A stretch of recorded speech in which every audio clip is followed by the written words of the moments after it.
SNDISSS selection, 80, 20 and med. Do as little as needed, not as much as possible. Henkare Aaijenhof, coat of Merlene Joyce Queen of the track OTTEY, who won 23 combined medals at the Olympic Games and World Championships. That's it. My dad had asked me. That's it, I replied with a smirk.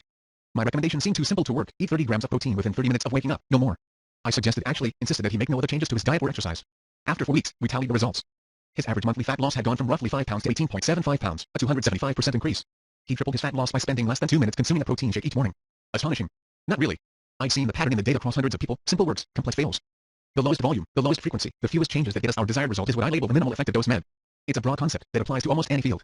Here are a few eclectic but tested examples. Fat loss med consume 30 g of protein within 30 minutes of waking up.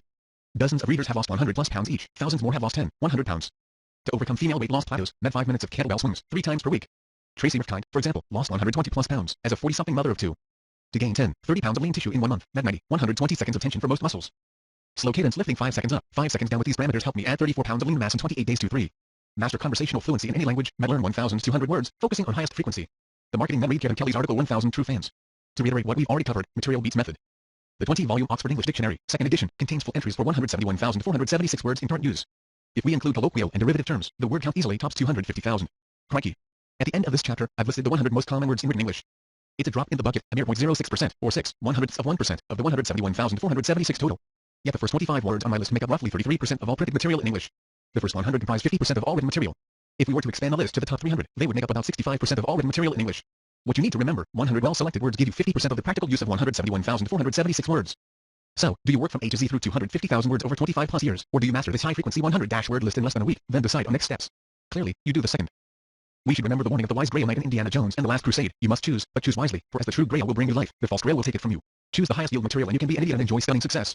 Choose poorly and, as the Grail Knight implied, you're screwed no matter what. You'll chase your own tail for years. How do we choose wisely for cooking? The med of cooking, technique over recipes. Remember our helper auxiliary verbs. Roughly 14% of the 171,476 words listed in the full Oxford English Dictionary are verbs. This means there are approximately 24,007 verbs in English, which can be unlocked with 6-12 helper verbs. In the same way that auxiliary verbs give access to all verbs and unlock the grammar of language, a few cooking methods unlock all ingredients and cuisines. In their wonderful book Culinary Artistry, Karen Page and Andrew Dornenberg asked several dozen world-class chefs which 3 cooking techniques they'd choose if they were limited to those 3 for the rest of their lives. For cooking methods, the mostly popular as also confirmed by my interviews were as follows. 1. Grilling. 2. Sauté eating. 3. Braising. These become your auxiliary verbs. Next, we evaluate each through the lens of Buffett's margin of safety and reorder them. The method that is most forgiving, braising, goes first, because early wins are paramount. The order of learning then becomes 1. Braising. 2. Sauté eating. 3. Grilling. These will be taught as universal principles that apply. Make one braise and you can make them all. Sauté one dish and you can sauté them all. Grill one fish and you can, to a degree, get it. Wing it and get it right. Distilling to the fewest moving pieces. Braising, as our first example, typically involves the following steps. 1.